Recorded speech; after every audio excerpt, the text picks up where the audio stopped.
Actually, it's really cool though. I was reading something the other day.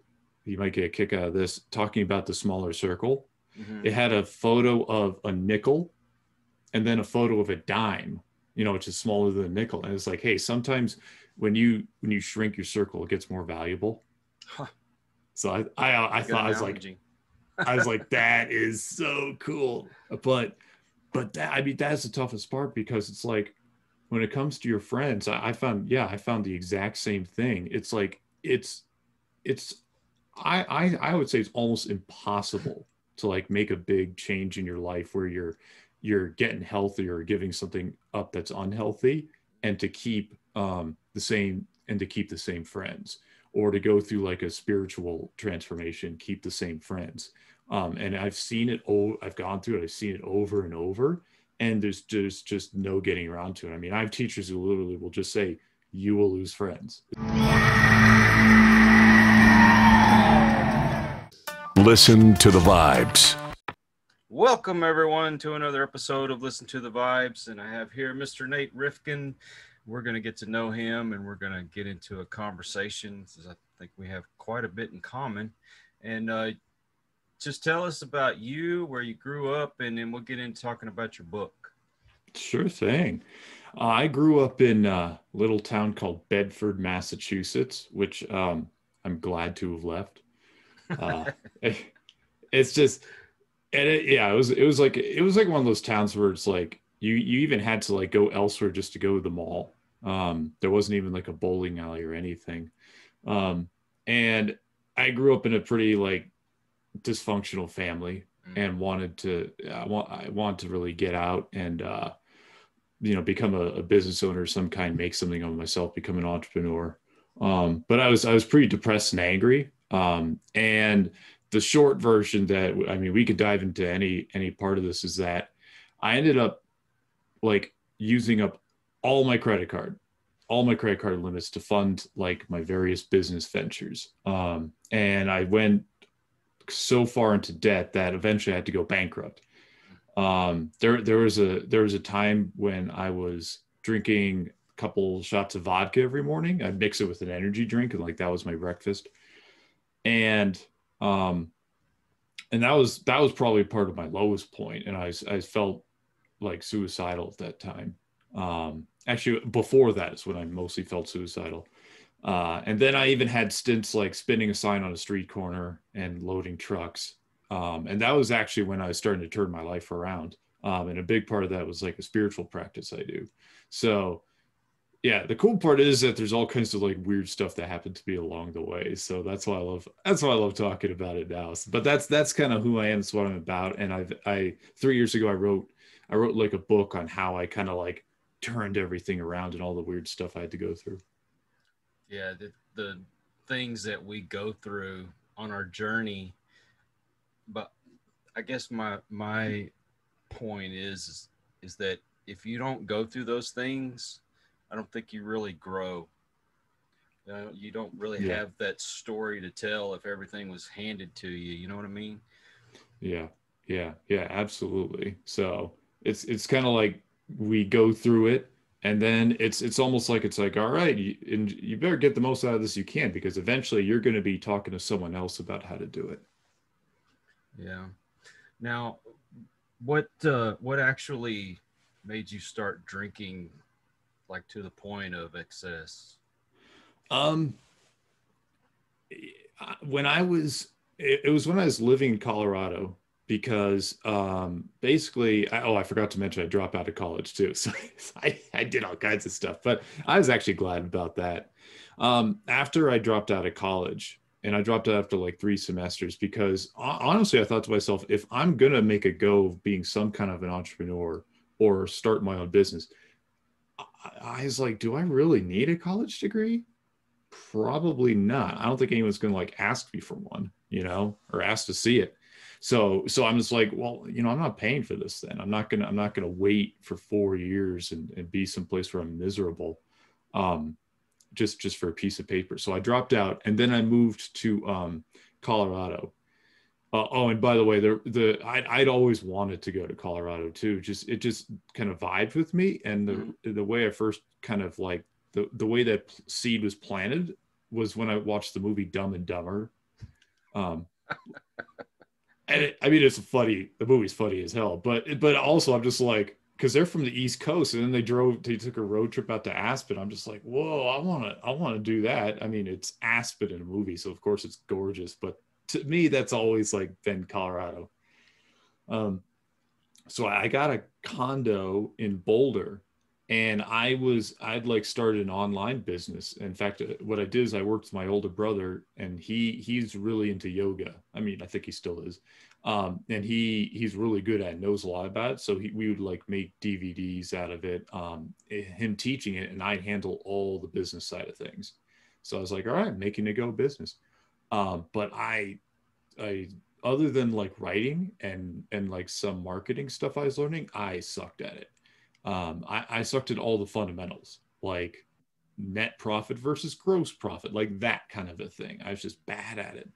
So I got deeper and deeper into debt, and that was really really stressful. And it put me in like this really desperate mindset where I was always trying to scrounge together however many dollars to make sure I could like still pay my Comcast bill, my rent.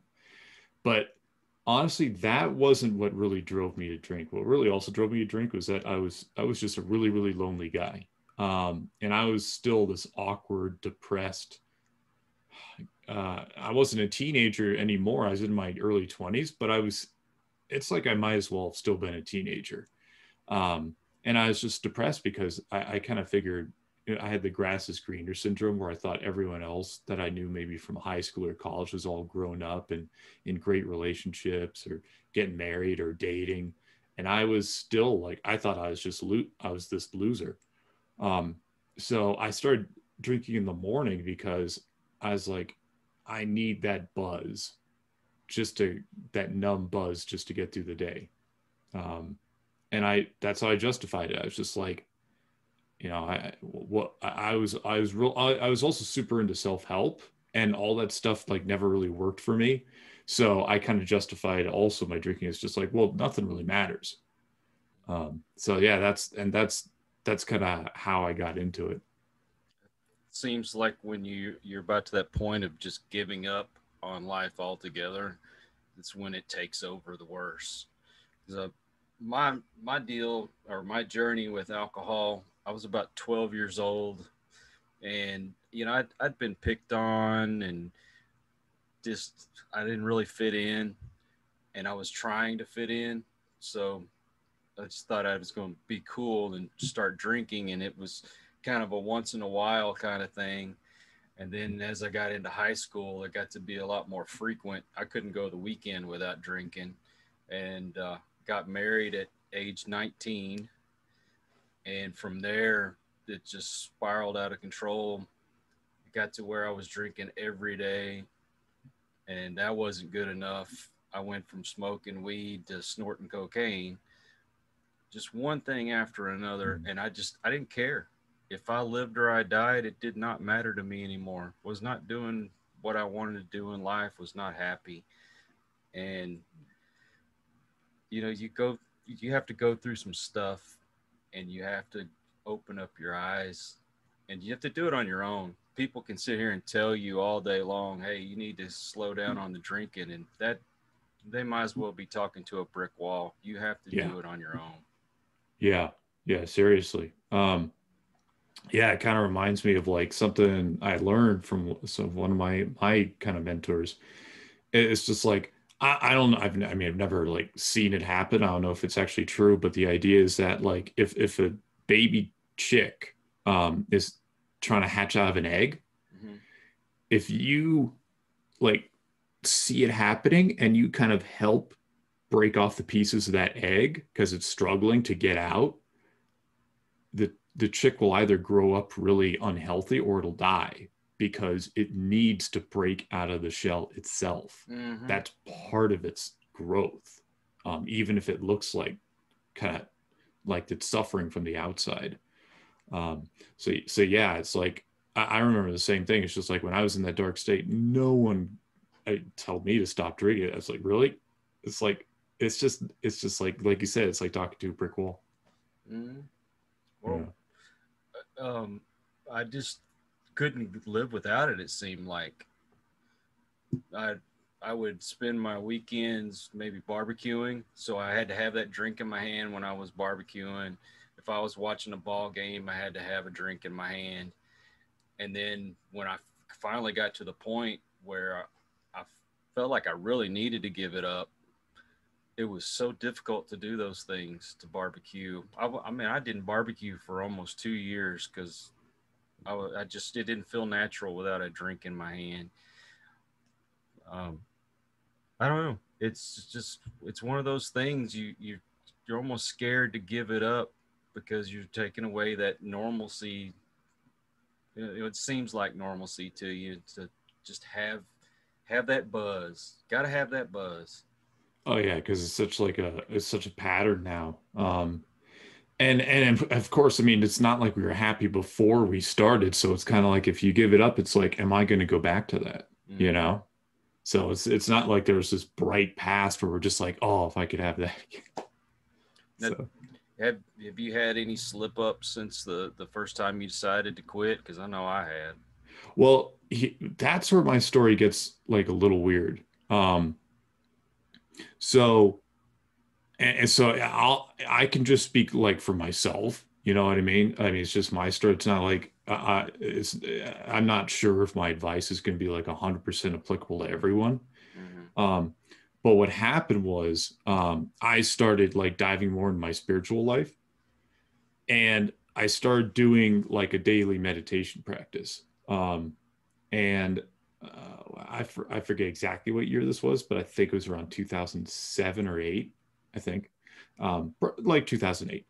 Um, so I started in the morning where I'd like, or after, it was basically when I got up, and that could have been the afternoon at that point, because it's like, who knows when I would get up. But um, I would get up, take a shower, and I was like, okay, I'll just do like a minute of this like meditation practice because it sounded like really cool. It sounded really inspiring and interesting, like the stories behind it. Because I'd like hear about how people would like meditate and like attain like really high levels of spiritual development, like work with energy, and that was just like it sounded really cool to me. Um, so I started, and it was a weird thing happened is that I started to get um a little bit of it felt pretty good. Like I got like a bit of a buzz going. And then I would still go drink. Um I didn't stop. So, but a weird thing happened is where like the feeling I get from meditating started to like catch up to what I'd feel from alcohol. I thought, well, this is kind of cool, but it still felt really good to drink. Um, so what happened is over it was like a several weeks, it was like a several week couple month long thing where I'd feel better and better and better. It's kind of like one of those things where it just kind of gradually got overall better, and I was just like, okay, yeah, this meditation is feeling pretty good, or just meditate feels really good. And it got to the point where it felt as good as like when I took a drink. So I'd feel pretty buzzed from meditating, and then I took a drink, I just kind of felt more drunk. I was like, whoa, this is weird. I wonder what happens if this trend continues. So within like a day or two, I was like feeling good, buzzed from meditating, and I took a drink, and I actually felt a little bit worse. Because because the drinking only gets you to like a certain level, and if you're feeling worse, it's gonna make you feel better. At least it did for me. But when I was feeling better, it brought me back to that same level. Um, so I actually like decided, man, I don't want to feel this way in the morning. I'm kind of like ruining this kind of good meditative vibe I've got going. So I still remember it was like a glass bottle of triple distilled vodka. I kept it in my freezer. I didn't touch it until it was like a year or two later when I moved out of the condo. I poured it out of the drain, um, and that was the only time I ever touched the bottle again. But here's the thing, though. This is just like my story, and I'm not saying it's a good idea for anyone else. Um, I haven't quit like a cold turkey 100%. like several years later, I was like, I tested out. It's like, can I have like a glass of wine with dinner? And I was able to do that. So um, I've never done the thing again where it's just like, it's going to be like in dinner when I'm done with the day. And if like, but I'll never do the thing where it's just like, I'm using it to cope with like waking up and having it again.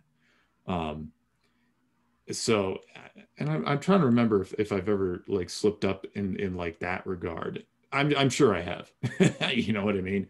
But it was always something where I would kind of, you know, get shocked into like remembering why I didn't want to do that. And it just remembers like, no, it's not about being perfect. It's just a discipline that I want to keep kind of returning to.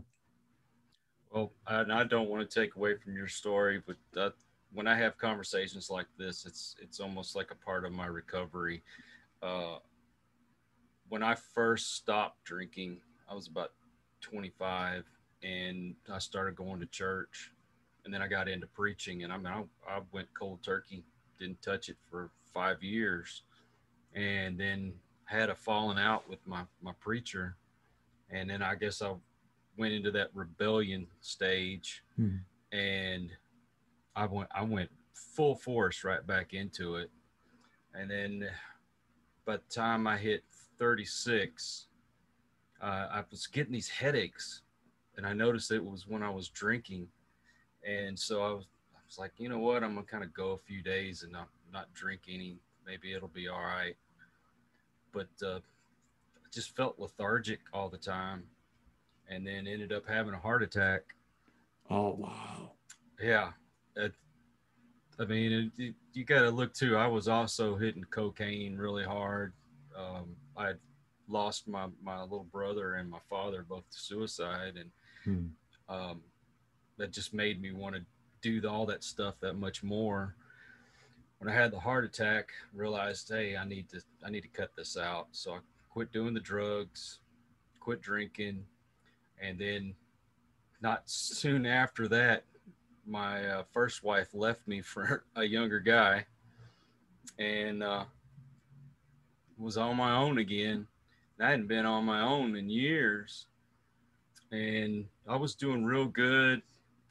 I was ended up dating this one woman, and she was getting slosh drunk one night, and it really pissed me off. So I Hmm. just took the drink away from her, and then I chugged it down before I. Oh, that was a mistake. Before I knew Hmm. it, I was drinking again, and that came down to the actual divorce. Well, my first wife was messing up, and so I ended up getting custody of my boys, Hmm. and then realized, you know what, I can't keep doing this and be there for my children, because it was taking me away from them. Hmm. So I gave it up and got my life back on track, and thank God that I'm not doing that mess anymore. Every once in a while, I might have a little drink here and there, but for the most part, I mean, I don't even associate myself with my friends that I'd had for 30 years, because I don't want to get back into drinking again, and they won't give it up. So you got to make that circle a little bit smaller.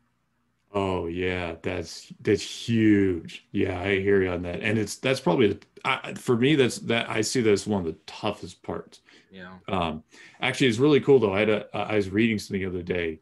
You might get a kick out of this, talking about the smaller circle. Hmm. It had a photo of a nickel and then a photo of a dime, you know, which is smaller than a nickel. And it's like, hey, sometimes when you shrink your circle, it gets more valuable. Huh, So I good thought analogy. I was like, that is so cool. But that, I mean, that's the toughest part because it's like when it comes to your friends, I found the exact same thing. It's like it's I would say it's almost impossible to like make a big change in your life where you're getting healthy or giving something up that's unhealthy and to keep to keep the same friends or to go through like a spiritual transformation, keep the same friends. And I've seen it. Oh, I've gone through it. I've seen it over and over, and there's just no getting around to it. I mean, I have teachers who literally will just say, "You will lose friends." It's like there's not even a question. It's just like whether or not you're willing to do it. So, I mean, the cool part is you can get new ones if you go through that period where you're supposed to be alone and supposed to go through that kind of solitude. But there's, you can't, I've never found that you could have your cake and eat it too. No, and you show me your friends and I'll show you your future. Yeah. Yeah. So how can you change if, and that I totally agree. So how can one change? You know, Exactly. you'll have to change friends. Yeah, and I still love them. I'm here for them if they really, really need me. I just can't hang out with them. I don't want to get back into that habit, and I love them from afar. Mm-hmm. Put that way. Yeah. But when you get yourself around like-minded people, especially those that are either a success or they're becoming a success, then you kind of jump on that train yourself. Yeah. It's good or bad. It's whatever your closest people are doing, good or bad, it's contagious. So I like to like kind of harness that. It's just like, all right, cool. Let me figure out like, it's not like in a judgmental way or some kind of like, people choosing way, but I really like to be very mindful of who I kind of let in and spend a lot of time around. And the same, I'm very happy to say, same as my wife has the same feeling, because she had to go. I watched her go through this. She had to go through like a couple of years where she was just losing friends, and it was good because a lot of these friends are actually pretty. They were not. My wife's such a kind-hearted person, but they were not being kind to her. So it was one of those things where, but it was still very painful for her to like lose them, especially because, she came from a background where friends were extremely precious to her. So there was a kind of a fear where it's just like, am I going to end up alone? But fortunately, you kind of need that vacuum before you meet like really, really cool, supportive people. Now, I don't know if you're a believer in God. I am. And whether Yeah. you believe in God or you believe that there's a higher power out there in the universe or it's the universe itself, when you get rid of things out of your life, it's amazing how it's replaced, and it's replaced with better things. Ever since I have left that old life behind, I got my divorce and got rid of the drugs and alcohol. It was replaced. I've got a wife now that is my best friend. We have so much in common. We're happy. As long as I agree with her. No, I'm kidding. I know, right? My friends have gotten a lot better. I would say they're successful or they're on that path. And just my family has grown because now I have what I call my bonus daughters, not my stepdaughters. And cool. There's the grandkids. The joy, the love has fulfilled or should I say, filled that void that was left there from alcohol and drugs. Yeah, that's awesome. And you got to interview the Highlander, so I'm just like, that's right. Hey, this has been a part of it. I started out doing paranormal podcasts, and I was meeting all these great people like Adrian Paul and entrepreneurs, life coaches, and so I decided to start another podcast where I have inspirational, positive people, and I have met so many people and gotten to make so many great friends out of doing this. If I had been on that other path, I wouldn't be doing what I'm doing right now. Yeah. Or meeting the people that I'm meeting. Yeah. I don't know about you, but it's like I realized I was starting to get really far along in healing when I actually started to be grateful, not just like, okay, I got through that, or it's like, all right, I picked up some cool lessons, but it's actually like, actually there's I'm really glad that I went through that. I was actually like, if I could go back, I probably would not have changed things. So I don't know if you've been there. Well, as I say, gratitude changes your attitude. Yeah. when you're feeling that, oh, woe is me, stop and look at all the things that you do have in your life. And then you start to feel that joy again. It's like, you know what? I don't have as bad as some other people. I've got a roof over my head where somebody else is living under a bridge. I've got food on the table where somebody else is starving. I have a wonderful wife and children and grandchildren, is where there's somebody out there that's lonely and living by themselves. There's so many things to be grateful for, but we want more. That's the problem. Some of us just want more and more and more, and not taking the time to appreciate the things that we already have. Yeah, yeah. It's like, and that's where I was back before I went bankrupt and all that, because I was always like striving for something outside of myself. Mm-hmm. It's like, one of my teachers put it, it's almost like holding your happiness hostage. It's just like, I want this, or I'm gonna, like, kill my happiness or something. Or is it not that you are at that point, but it's just like, yeah, it's this weird thing, and it's like it's filling a bottomless hole. And I guess, and one of the things I'm actually grateful for is the fact that I've failed so much that it woke me up. Because if I hadn't failed, if I actually succeeded doing that, I might still be lost today. Now you dealt with depression and suicidal thoughts. Yeah. Yeah. How were you able to like get over that hump? Because I know it was very, very difficult for me. A lot of therapy. I mean, I had attempted suicide several times, and then to have people close to me that did succeed, I almost felt like, "Oh, why wasn't it me?" Hmm. You know what I mean? Yeah.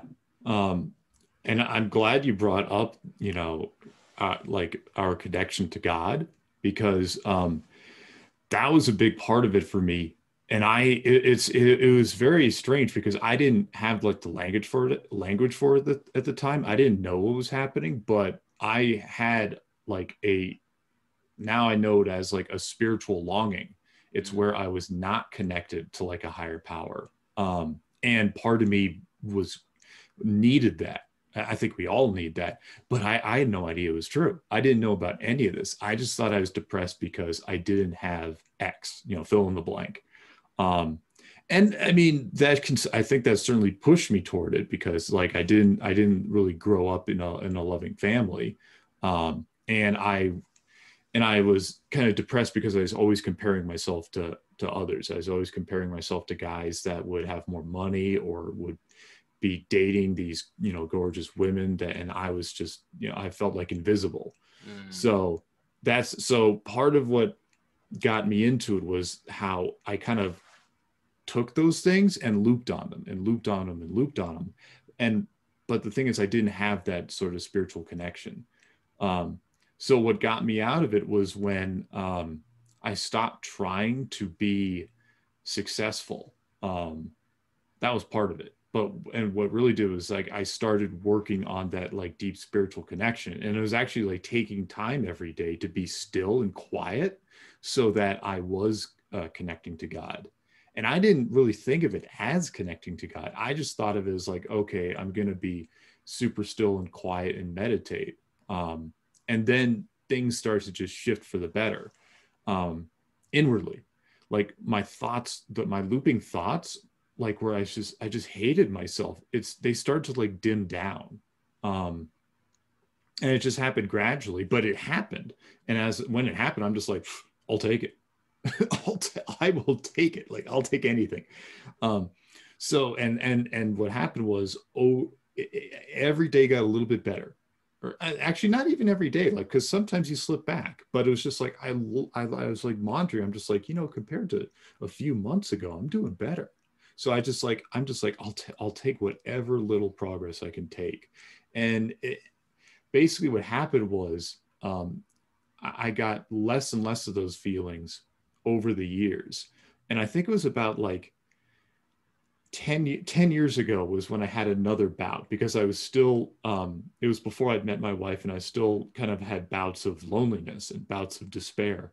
But that was the final time. And I think it was that spiritual connection. And then what really was sort of the final missing piece for the puzzle for me was that I worked with a therapist, and he talked to me about how it was actually kind of funny. When we first got on the phone, before I met him in person, he's like, "Okay, are your parents still alive?"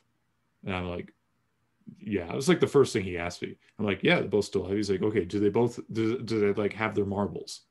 I'm like, "Well," and I realized he was probably asking about like Alzheimer's and stuff like that. So I was like, "Oh, okay, yeah, they're lucid. You know, I could talk to him." He's like, "Okay, fine, let's." And he said, "Okay, we can meet up," because it turns out like he knew that um, if I was someone who had not spoken to his parents, and I'd had some superficial conversations, but I hadn't like basically I had like no real relationship with my parents for 20 years or 15, 20 years. And he helped. What he told me was basically just like, if your parents are still alive, what you can do is have a conversation with them where you are in control, and you steer the ship. Because when you were growing up, you didn't have a choice. Like you were growing, and this is anyone, like anyone who's a child and you grow up in a dysfunctional family, your parents are in charge. They're bigger than you, they're older than you, you're a little kid, you don't know what's going on. So my therapist told me, it's like, what I had a chance to do was talk to them, and it could just have be the quickest conversation, but something where I'm in control and I'm steering the ship, and I'm going to ask them about like their past, and ask them about their relationship with me and like what was going on. And I'm like, well, I don't, I left all that behind. I don't care. I don't want to talk to my parents. And he's like, well, try it out, because you might find it's going to change the way you can relate to people overall. And after we did a lot of that work, I think that was the final piece that kind of turned my life around. Well, so far, there's still a lot to go, but it was one of the final pieces, because shortly thereafter, I actually met the woman that that would become my wife, and be the woman of my dreams. So so that was a long rambling answer, but to answer your question, it was basically like the spiritual connection and kind of going back to my past in and resolve a lot of that old programming, or and like and really dive into it and like look at it, because I was still in a state where it was just like, that's over and done with. um but there's some stuff that I had to go back and sort of and like be a miner, like mine it for gold. And it took years. Well, like they say, if you forget your past, then you're doomed to repeat it. So yeah, I guess it's a good thing that you were able to go back and have those conversations. I don't have my father around, and I worry sometimes myself. Am I going to slip into that same mental state that he was in before he passed away? Because to me, he was losing his marbles there at the end. And my wife tells me, because you're so aware of that situation, she doesn't think I'm going to, but I still worry, because my grandmother, she had mental problems as well, and I want to break that pattern. So, Yeah. I mean, are you a parent, or you're just married? Just married. Just married.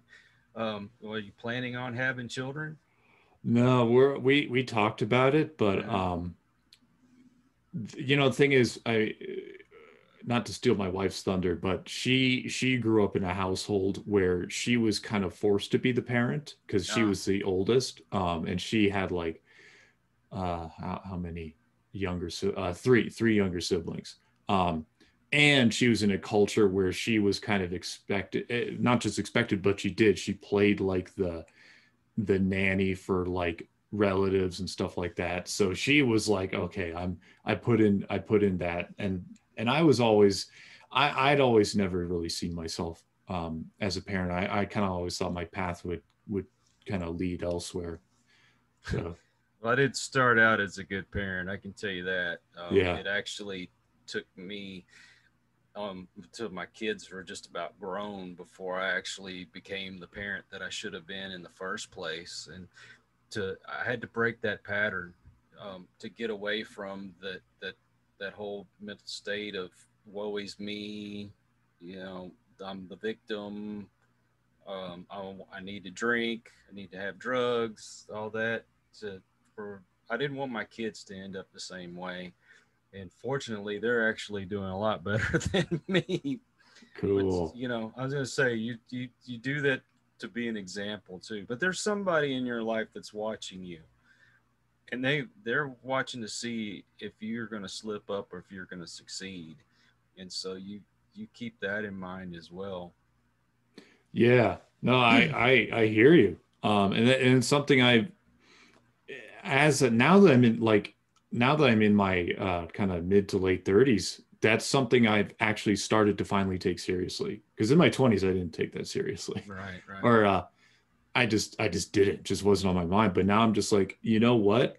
Part of the blessing of actually kind of getting onto the other side of all this stuff, I think, is that, yeah, now I mean, if it's, I think it's God, and I also think there's like guardians and guides we have, and they're just like Yes. watching, and they're just like, and it's not like they're, it's not like in like an emotional, like angry sort of way, but they're just like, oh, we are watching you. So it's like, now it's time to pass it on and pay it forward.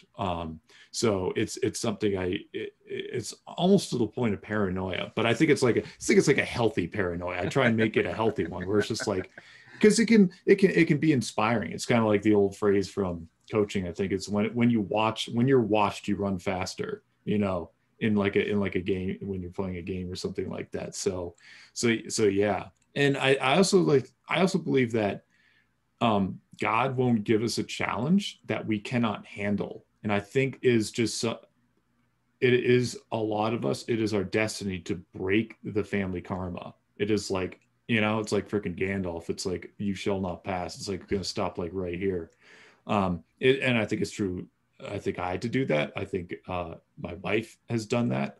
And it sounds like you've done that. And it's just like, it's hard, but it's just like, all right, that's what I signed up for in this tour. Well, those people that are watching us, and you know, that may be our audience, it may be somebody in our family, our friend.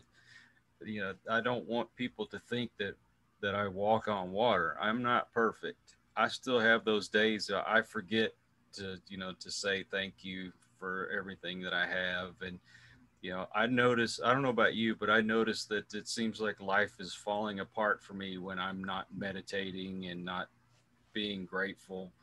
So how do you handle those days when you kind of forget? Um, yeah, that's a great question. And yes, like one of my teachers jokes, it's not a joke, but it's funny. He's just like, yeah, we've all still got work to do. And he's just like, if you don't think you've got work to do, go outside, find the nearest pool and try walking on it. And when you sink to the bottom, and he's just like, Exactly.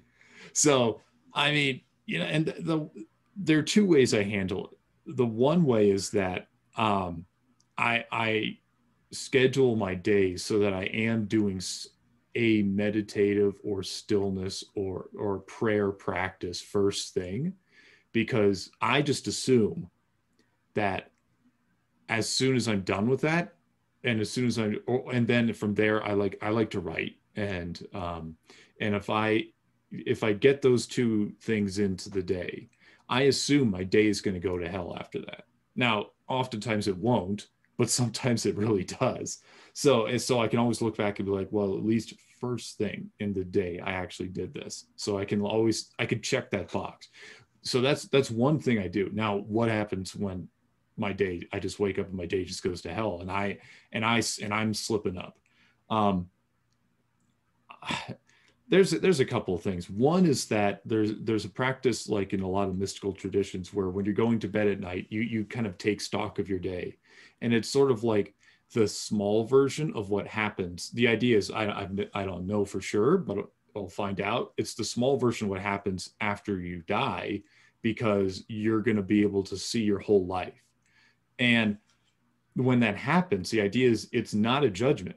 It's not it's a religions have turned it into like a judgmental thing where it's just like, oh, this is, you're bad, you did this, or this is good. Instead, it's more like, okay, let's take a look at all your decisions, and then we'll know like what lessons you learned and then what still needs to be worked on. And that's that. It's totally non-judgmental. So the idea is to do that in a mini way at the end of your day where you're just like non-judgmentally, which is, I mean, easier said than done, right? But the idea is, yeah. Yeah. But yeah. So I'll go through it and be like, all right, how did I deal like with this situation? You know, I'll think about it. I'm like lying in bed at the time. It's like, okay, when I was like in a rush and I talked to my wife this way, what could I have done better? And just make mental notes. And another thing I think is really huge is to have some kind of a ritual you can do where you ask forgiveness of someone and then grant someone forgiveness. And this can be someone, they don't have to be like, if it's appropriate to do so in person, then that's great. But a lot of times it's not appropriate because either the other person won't be able to handle it, or you're going to create some kind of entanglement that will actually be bad for you. But the cool part is there's more to our life than just the physical. There's also like, you know, the eternal soul aspect. There's also the energetic aspect. So you can still seek and grant forgiveness on those levels. And there's a lot of different ways to do it, but what I found is they all revolve around just like imagining as though you are talking with that person, and they never have to know. But just like locking yourself in a room and just imagining that person is there. And you can talk about how they harmed you. And you can talk about like, or you can confess to them how you harmed them, and then just go through a process where it's just like, hey, you know, please accept my apology. I accept, I forgive you. And then just imagining that, you know, all those cords are cut between you. And I found that really helps because I just know that doing something like that helps the other person. So even when I'm doing this ritual because I wronged someone, whether it was like a few days ago or years ago, I just know that's just like, they may never know it. They may never see it or feel it, but I took care of something that is ultimately going to help that person. So it helps me too, knowing that. I don't know about you, but I relive my day at about 2:00 in the morning, and then I can't get back to sleep. Wow. That's interesting. Now let's talk about meditation again for a moment. Now there's got to be other people out there like me, and you probably experience this too. When you meditate, how do you go about it? Because I know when I try, I've got 100,000 different voices going off in my head at the same time, and I can't concentrate. And I was told that that's not so much you're leaving all those thoughts out of your head. It's there's a focus to it. So how do you meditate? Oh, sure. What really turned things around for me was when I learned meditation from the Taoist tradition. And Taoism comes from China. It originally is from like Siberia, like 5,000 years ago. Then it really proliferated in China. And I really, really love it because it's very, very body based. And so what I like to do, and what I was taught, what I like to do is instead of fighting your thoughts, which a lot of people do, which I tried, or just kind of like trying to let your thoughts go and ignore them, I like to, like you said, focus. I like to give my mind something to work on. It's like giving a dog a bone, because your mind is a great problem solving machine. It's just what it does. It's like a hammer. So if it's going to be a hammer no matter what, so I might as well give it some productive nails. So what I like to do is like, a good exercise to begin is to place one hand on your belly, like right on top of your belly button, and then place one hand on your chest.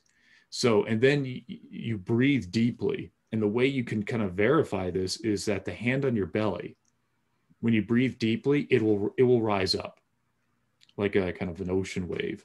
And then when you exhale, it'll go back down.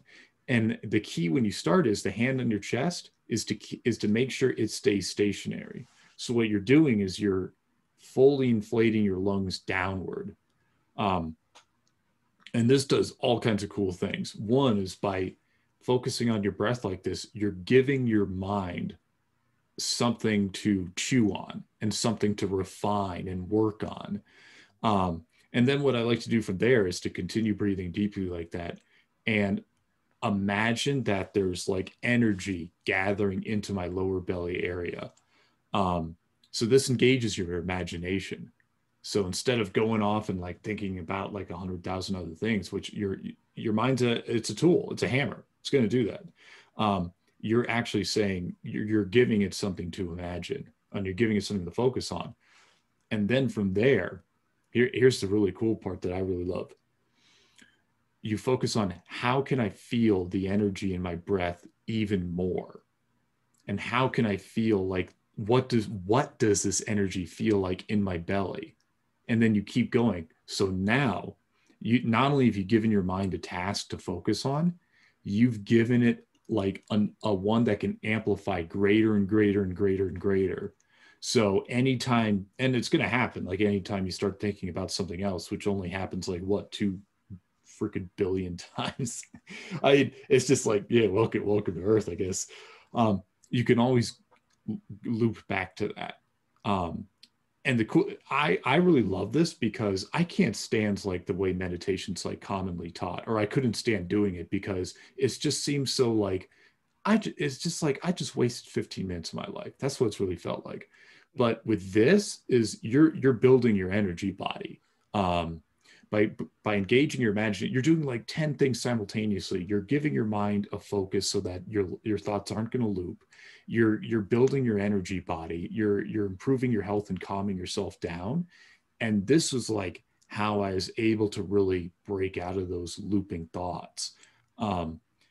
And so I was going to mention something else, but yeah. So, and the other cool part is by breathing deeply, you're actually giving your internal organs like a massage. And there's actually a lot of cool energetic benefits to this. Like the super short version is, if you ever got or heard of like getting acupuncture treatments or gotten one, they're working with meridian channels in your body. The cool part is you can work with those channels yourself by breathing deeply, because you're having this gentle massage action take place where your spleen, your pancreas, your liver, your stomach, and your large and small intestine are all getting worked on. So that's the long version of how I like to do it. And the short version is, by having that focus, you can accidentally shut off your thoughts. It'll happen. And that is the way to do it. It just like, you're not trying to have it happen. It just kind of happens. And that's something I like to do every day. Now, have you ever used a vision board? Yeah, I have. Oh gosh, yeah. In Boulder, I had a vision board. Yeah, that's definitely a way to help focus your mind. You find those things that you can put on there, even if it's a note, something that you're trying to work on. You go by and you see that in the morning, you see it in before you go to bed at night. It's a reminder. It definitely helps. I think it does anyway. Yeah, it's because it's like it's actually kind of what we were talking about earlier with like having that carefully chosen inner circle of friends. Your environment is like an inner circle of friends, because every object you look at is gonna like remind you of something. So yeah, I like to, and it's something I have to remind myself to do because I'm kind of a messy guy. But I always like to pick and choose things that are going to have that meaning to me. Actually, I mean, because we're on video, you could see behind me is I got like the globe. Mm-hmm. So when I saw that, I'm just like, that's a really cool image. It just means something to me. So so I think the more we can surround ourselves with the stuff like that, especially like where we work or where we wake up or go to bed or where we meditate, the better. So let's talk about your book. Tell us kind of a quick synopsis of what your book's about. Sure thing. 3 years ago, or actually no, like 3.5 years ago, I started writing a book about the whole turnaround period of my life. Because I was inspired to, because I realized like what I talked about, like the deep breathing and all that. A lot of people just they've never heard of that, or so I realized two things. It's like it's been 13 years or 14 years since like I was at my lowest point. And a lot of people are still they still need help, and they don't know kind of the cool practices that I learned. So I'm like, I'm going to write about this. So I decided to write in a way where it's just like I wrote what I went through. Like here's this bizarre thing I went through, like whether it was going bankrupt, or whether it was drinking every morning, or one of the bizarre jobs I had to work. I wrote about that, and then I wrote about like what I learned going through that, and how to apply that to like a daily practice, whether it's a spiritual practice or otherwise. And it took me actually a period of 3 years to write it, just because I threw out my first draft entirely not halfway through, I was done, and I threw it out and I started over. And it was kind of my way of like, if I had like to do it, I could go back and hand my book to 20-year-old me, and it would work out. Like it's just start at page 1 and start reading. I can't do that. And I'm glad, because I'm grateful I went through the experiences, but the next best thing is I can hand it to someone else, and they could start at page 1 and just like, you're starting at 0. And this book, what was in it changed my life. I don't know if it'll change anyone else's, but that's how I wrote it. So how do people go about getting your book? It's on Amazon, and it's called The Standing Meditation. And actually you can go to thestandingmeditation.com, and I'll build something else out for it eventually, but right now that goes straight to the Amazon page. Oh, okay. So is that like your website, or is that just takes you to it? It takes you to it, because I mean the Amazon link is like amazon.com/QX9 whatever for my book. So I'm like, I'm gonna buy a domain name and just forward it right there. So I make it easy. It's like thestandingmeditation.com. It's just like boom, get the book. Do you have social media that people could follow? Yeah, I have LinkedIn, but other than that, I don't, because I found for me, social media was something that harmed my life. It was personally for me. So I keep myself kind of hold off against all that. So the best way for people to reach me is to really start with the book. I will put the link to your book in the descriptions. I just want to thank you for being on here. Well, thank you, Kyle. It's been a really cool conversation. I hope it helps someone. Well, I think you've really helped me. Cool. Sometimes I lose my vision, and it takes somebody like you to kind of say, hey, this is what you need to be doing.